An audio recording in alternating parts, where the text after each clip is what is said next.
My name is John Peterson, and I own Wholesome Harvest Farm. Some people call me Farmer John. As a kid, we always gardened, so it was something I always enjoyed doing. We always grew a garden here, a large garden, and we would give produce away for all intents and purposes. I met a friend, local person in Seguin, and they talked about farmers market, so I just decided to try it.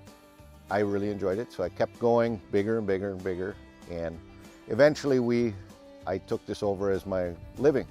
Started doing that in about 2008, and that's all we do now is farm.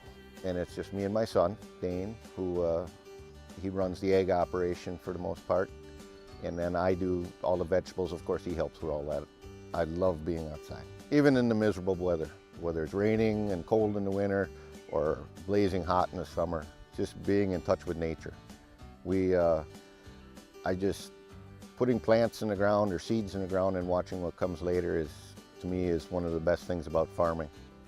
And it keeps me in touch with reality. Called a ground cherry. And they'll turn very light tan. They actually fall onto the ground and we harvest them. Some people will call them a gooseberry, but they're not really a gooseberry. They're in the tomatillo family. And they got a tart sweetness to them. And they'll do pies, you can do jams. My favorite thing to bring to market, I guess, is something unusual. Obviously asparagus, something that somebody else doesn't have, and something that I can talk about. One of the other things I grow, rutabagas. No, people don't know what they are. Rutabagas and parsnips. Asparagus everybody knows, it is just not common. Parsnips and rutabagas, nobody knows what they are. So part of it is teaching them what they are and then teaching them how to use them. And that, I think, really helps build a customer relation.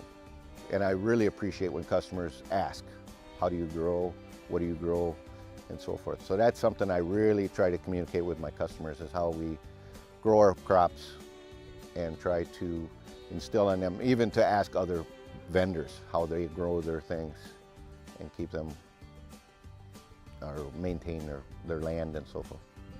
We follow organic practices. We're not certified organic, but we follow all the practices of organic. The reason I don't get organic certification is I don't sell to commercial stores and so forth, so I don't need it. And so I don't want to go through the expense, the record keeping and so forth.